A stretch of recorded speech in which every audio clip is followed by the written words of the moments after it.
ఎన్నటికీ కూడా మీ బిడ్డ మోసం చేయడు.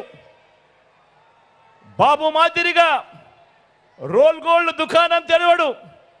దాని బంగారం అని చెప్పి నమ్మించే కార్యక్రమం మీ బిడ్డ చేయడు.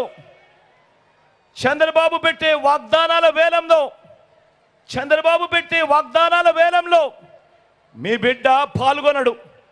ఈ బాబు తన 14 ఏళ్ల కాలంలో తాను 3 సార్లు సీఎంగానే ఉన్నాను అని చెప్పుకునే కాలంలో, 14 ఏళ్ళు సీఎంగా చేశాను అని చెప్పుకునే కాలంలో మీ ఇంటికి ఏం చేశాడు, మీ ఇంటికి ఏమిచ్చాడు అని ఆ చంద్రబాబును అడిగితే కనీసం ఫలానిది చేశాను, ప్రతి ఇంటికి ఇది ఇచ్చాను అని చెప్పుకునే పరిస్థితి కూడా లేని అలాంటి బాబుతో మీ జగన్ పోటీ పడడు.